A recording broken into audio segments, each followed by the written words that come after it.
Canada is open. It's a beautiful country. They want immigrants. That's how our economy works and how we are looking forward to new blood into this country. But they also want you to be honest.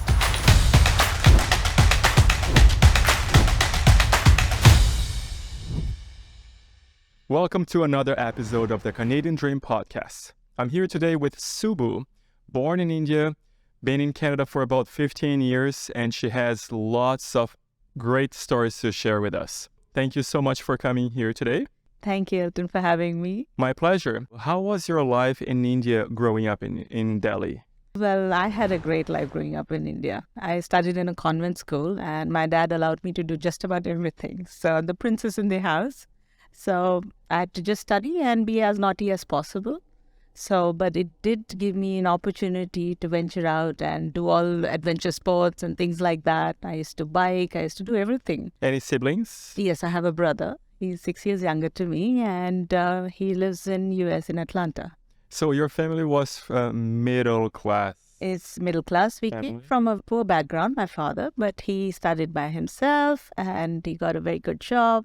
And he had actually moved to Libya to work. He's an accountant, chartered accountant. So he had moved to Libya to work there. And that's how he could afford to put me through a convent school. So he wanted to give me the best education possible. And thanks to him, I'm here. Was your dad by himself in Libya while you stayed? Yes. So you stayed in India with your mom and your sister? And my brother.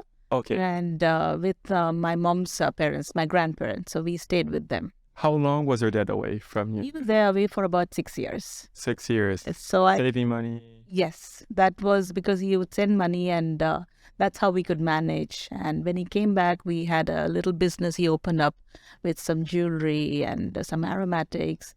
But then he started getting back to his core job, that being a chartered accountant. My dad wanted me to be a doctor, but it was a very expensive studies to do in India. And I didn't want to put so much of pressure on my dad. So I wanted to do everything by myself. So after school, college, I funded myself by working.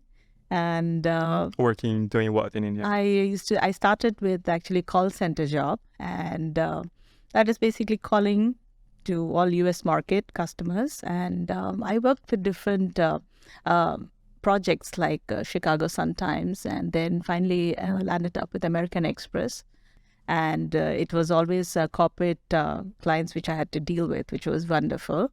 Then I went for an interview. I wanted to start flying. First time I didn't get it because we had about 1,200 candidates coming, and they selected only 9 out of 1,200. Wow. So that I was up to 12, but I got eliminated in the last round after 8 hours. So I said I reached the last 12, but I didn't make it. So I said, okay, but I don't give up easily. So I applied after 6 months again, and I got the job. It opened the world to me. I traveled everywhere. One day I would be in Singapore, next day I'm in Sydney. Then I come back, then I'm going to London. So I used to go to London twice a week. And I've been to Kuala Lumpur, I've been to Shanghai, I've been to Indonesia. I've traveled just about everywhere.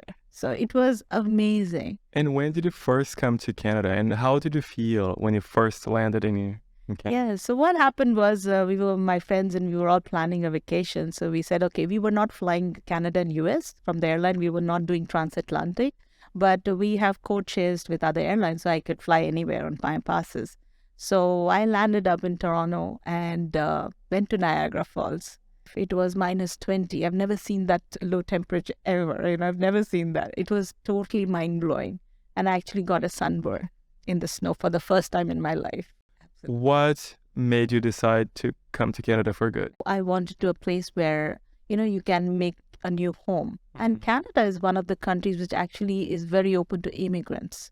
So I came here and then afterwards I studied dental assisting. So I'm a certified dental assistant here.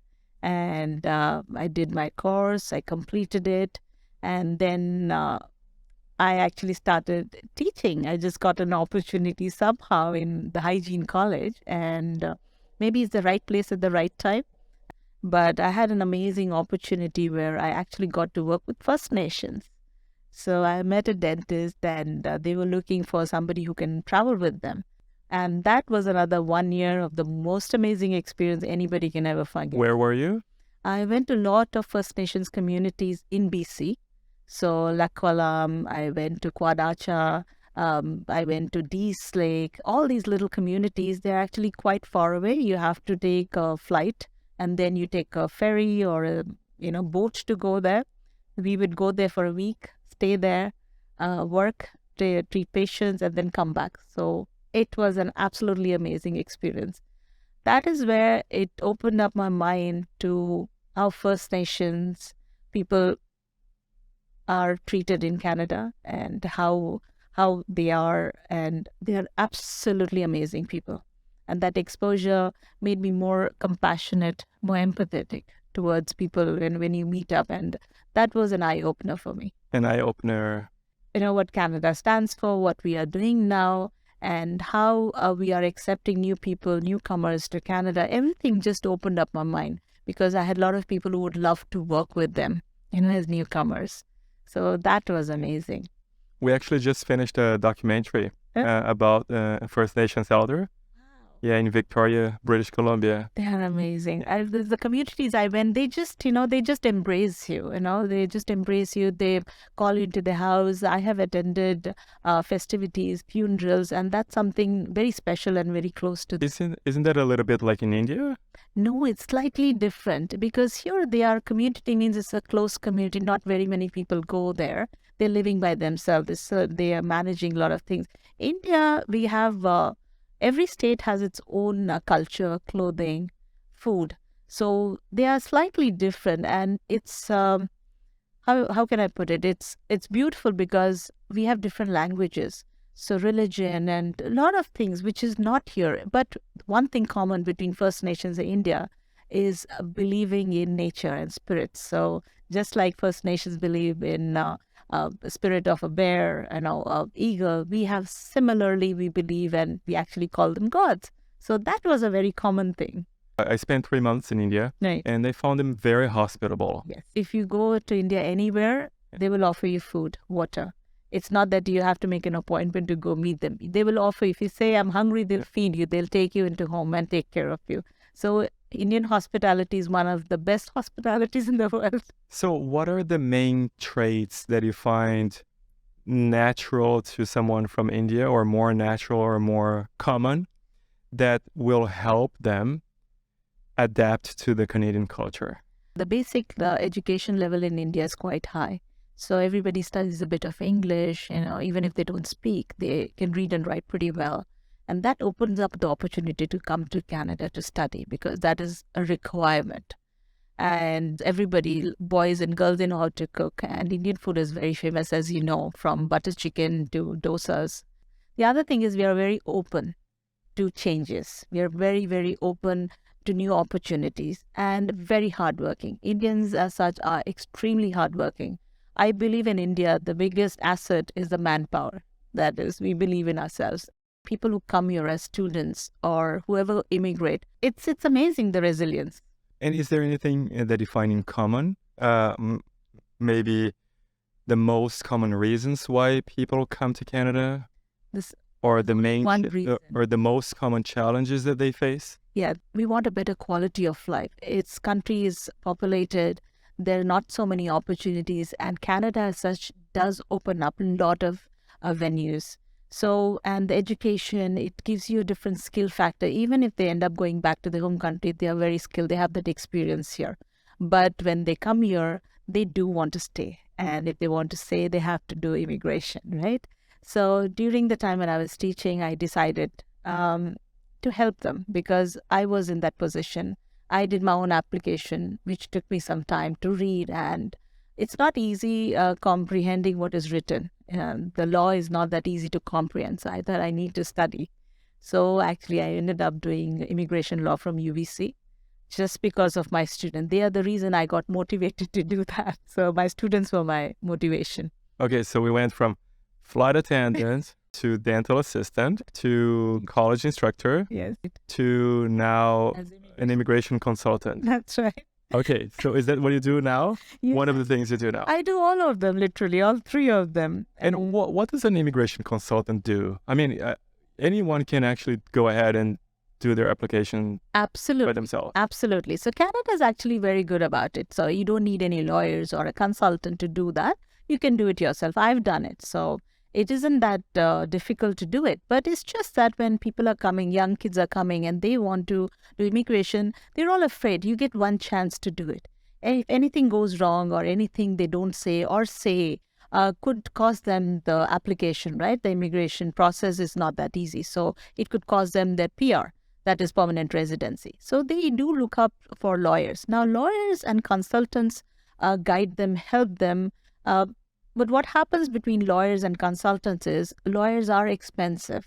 Whereas consultants, as a consultant, I had to study only immigration law. I didn't study other laws, so I'm only taking care of immigration aspects. So as a consultant, they can afford to retain a consultant and go through the process, because sometimes there are so many small things like how to calculate the points, because immigration through time has changed. When I started my immigration, it was different. It was quite simple. But now it's getting complicated. Why? Because we're getting a lot more immigrants. The number of immigrants coming to Canada has increased immensely. So with that, there's competition. So now you have to have the highest point. Now how to get that, how to make that happen becomes a process. And what is, for someone who never heard of the immigration process, what is the point system? The point system, basically, it actually takes into account how much English you know. So it takes your points in English, and then if you know French, that's an extra asset. Your age also contributes a lot of points. So the earlier you want to get in, you get the highest point.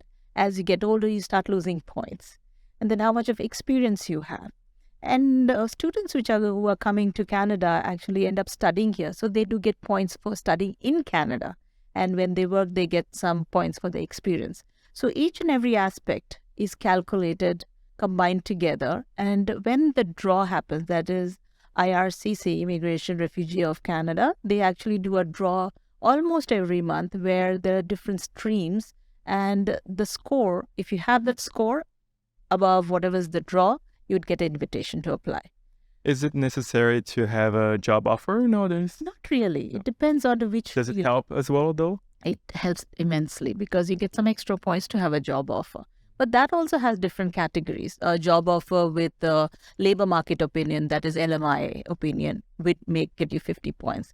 Just an open job offer may not. But again, if you are an international student, if you're doing masters, you don't need anything. You can just apply directly.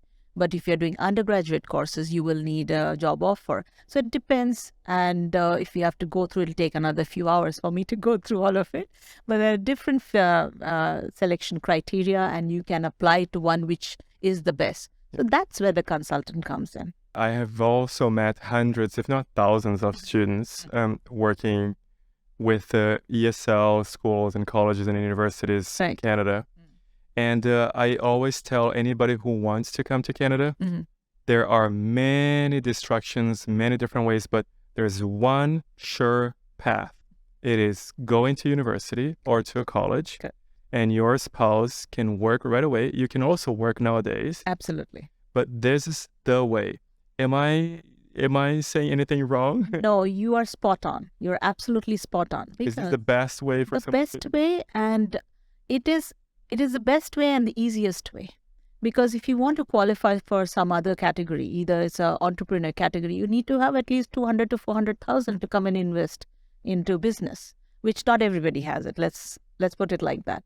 And if you want to come as any other category, like skilled, you need to have 10 years of experience. But if you have 10 years of experience, you are also older, you're not younger. So you're losing points in that. So everywhere there is a problem getting that points for the scores. So if you come as a student, doesn't matter what age group you are in, you come as a student, like you said it perfectly. You come into a university, you study at least minimum 2 years of course. It could be undergrad or a master's. You get an open work permit. An open work permit means you can work for any employer. There is no time limit for the hours you work when it's an open work permit. You can change if you don't like, and experience, you can work 2 jobs, 3 jobs, whatever works for you.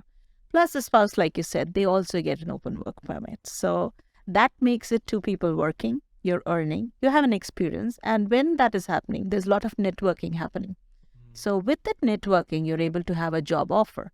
But even if you are spending that 3 years after completing your studies, that is 3 years of experience, you automatically have enough points that by end of it, you are able to qualify for it. Right. I like how you mentioned networking because, in my opinion, this is one of the most important things for anybody, not only immigrants, but it's overseen. Many people just don't pay too much attention to networking. That is correct. How much can someone get from that aspect by going to a college compared to just going and finding a job somewhere and only dealing with those coworkers, for example? Absolutely. So if you look at Canada, you will find jobs in Tim Hortons, Subway very easily because, it's a lot of turnover happens. People, students work there in a part-time and they leave and go. But if you really want a good job, high-paying job, now how does it happen? Where do you find those jobs? Yes, you will look on Indeed. You will look in all the BC jobs and everything online. But do you get an interview? Not really. You apply for 15 jobs. You don't even get called for an interview because what happens is they might have found somebody through networking where they already know how skilled you are.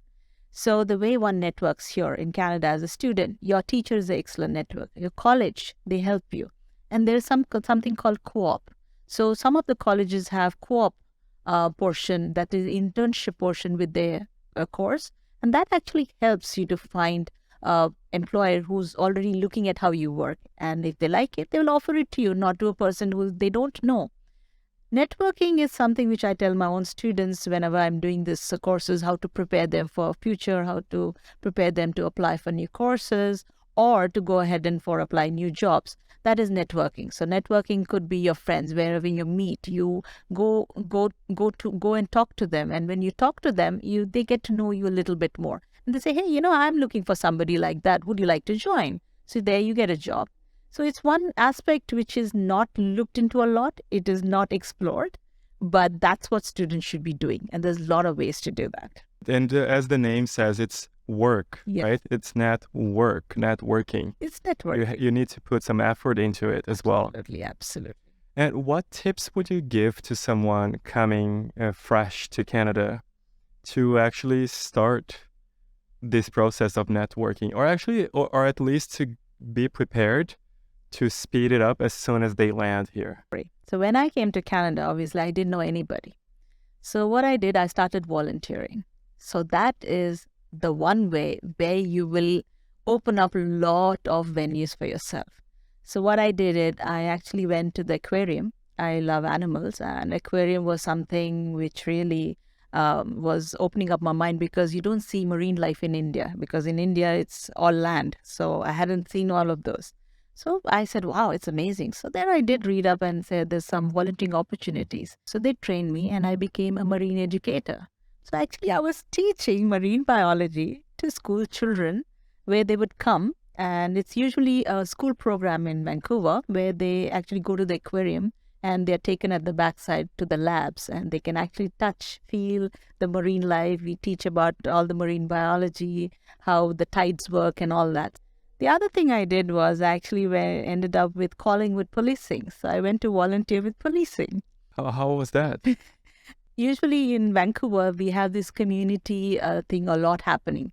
And I was in Vancouver at that time. Now I'm in North Vancouver. Vancouver have its own policing. So Joyce, Collingwood policing, they had set up this get together for the block watch because they wanted to discuss about how we can take care of neighbors, how it is important that you have to be cautious and help each other and to notice things if it's happening, especially car theft or things like that. You can pick whatever you feel like. You can help us in the admin work or you can do some patrolling. I said, yeah, that's exactly what I want to do. So 2 days I would commit just to volunteer. And I met constables, I met cops, I met firemen and all that. And when you start talking, they tell you how, if you ever want to get into, policing, what is the process? And they became my references for any future applications. So if you go with a reference from the police and also from aquarium, it is one of the best. So would you suggest to anybody who is just arriving into Canada to actually join some volunteering Absolutely. programs Absolutely. instead of looking for a job? Absolutely. Because any volunteer experience you can put in your resume, and it is more precious, it's more valuable than the actual job where you get paid, because you're giving your time instead of getting money for it. So you have to be passionate. So they look at it in a very, very positive way. So I tell my students, I know it's difficult, maybe language is a barrier, but when you start volunteering, they like to help you. They'll say, wow, you're giving your time, we'll help you. And that is the best way to start networking. It's worked magic for me. And here I am doing all those with that experience. And what challenges do you see these students facing? Students are facing, especially housing. That's what I think. Mostly it's housing. They're stressed. You have to live. It's expensive. It's getting expensive. Again, I suggest you should move in with your friends if you can make friends. In the class, they get to talking to each other. And if they are comfortable, if they're moving in together, they can save some money. And I do tell them, start cooking for yourself. That means they can eat healthy instead of, having a McDonald's, which is unhealthy. If they are healthy, they can, have more strength enough to start looking for jobs and study better, all those things. So as a college instructor, I've tried to mentor them as much as possible with these life skills. So these life skills actually help them going forward, to start looking for more opportunities. And networking opens up, and then you start working and you're more comfortable. There will always be challenges. Challenges is not something you cannot think you'll have. What would you have to say about cultural habits? Some people from certain places, they behave differently. Correct. And it might be acceptable where they come from. Yes. But then they come to Canada and it's a shock. Absolutely. They don't get called back. They don't get invited. They don't get hired. And they have no clue That's right. why that's happening. That's right. When I started flying, we used to have a cultural orientation because I was flying as a flight attendant. So again, I fly to different countries. We were given an orientation how to behave. So when I mentor students here, I take the class where I'm preparing them to go out. Usually I tell them, you have to be open about getting any kind of feedback from the employer. You should be open, not get offended. That's very, very important. Because here people are trying to help, because we as employers also know there are students coming from different parts of the world. It is not easy to, start coming to a different world and you start doing everything. So they do help you. So you have to be very open with feedback. And the other thing is, if you don't know, you ask. Don't assume. Assuming is one of the biggest mistake people do. And students tend to do, I assume that is how it is. Because you're connecting to your home country. Oh, this happens there, so it might happen here. No, don't assume, just ask. It clears up the confusion and you don't make any mistakes. So they have to be open. Sometimes it's difficult, but the best way is to make friends. When you come to Canada, you should be open to making friends. You should start talking to other students who are from here or who have been longer than you. So what happens is when you talk to them, they'll say, oh, this is how I went through, maybe, they can help you. And asking is never a problem. They're coming as students. Teachers in all the colleges here in Canada are very helpful because we are also from different parts of the world. We also came as immigrants, went through the same thing. So we understand. So colleges are very nice in helping out. With networking and with friendships and also preparing students to understand the nuances or the complexity of our Canadian society. That's right.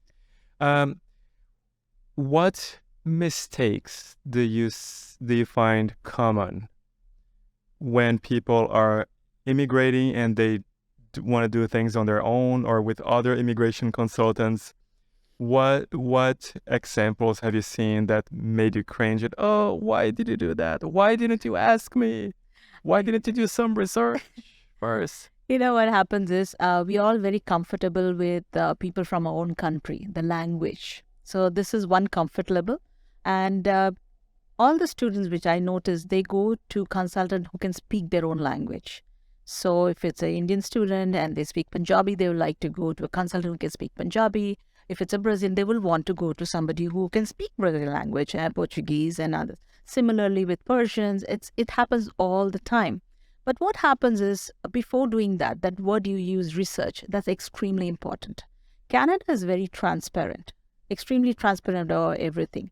And we as consultants, we are licensed. So we are visible. We have a college of consultants, immigration consultants, where our license is there. So before going to someone, you should check if that person is a real consultant or just a person who's just doing the application. They're called ghost consultant because they are not trained. So they are not taking any responsibility if anything goes wrong. A real consultant will never guide you in a wrong way, in a wrong path. He will always tell you how to go about with an application.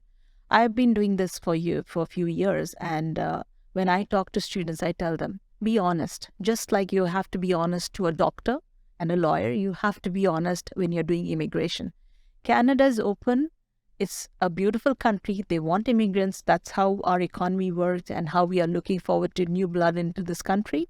But they also want you to be honest. So honesty is extremely important, because if you say something which is incorrect or hide, it becomes a misrepresentation. And when that happens, you get a ban of 5 years minimum. So you will not be able to come back, and you can be sent out of Canada or deported. So going to the right person is extremely important. So I do tell them, it's not that you have to come to me because I'm your teacher. I know you trust me, but please look it up. It takes you 5 minutes online to go and research if that person you're going to go and trust with all your documents, all your life information, is that person genuine or not? And once that happens, you are in the right hands. And what are the easiest or the most certain ways for a student to immigrate to Canada today? Right now, the best way to do is obviously getting into master courses or doing some technical. We need a lot of IT people from in every province, so that gives you more opportunities. But if you study other courses, there's still a lot of opportunities. But with IT courses, a software, and some specific, you can look it up online. And if you have some passion for those, one should definitely try doing that. So technology. Technology is happening. Is hospitality still Hospitality never goes out popular? Because we always need people everywhere. I have students who have become flight attendants, and I've seen them fly. I've flown with them. Cool. I've taught them, and they're flying with me as a colleague now. So now you're a flight attendant again. Again. Yes, Okay, so tell me a little bit about that. Yeah, so while studying immigration law, again, I applied for Air Canada the moment I got my passport, got selected. And it was difficult trying to do the training, trying to take courses and study, but somehow it worked out wonderful.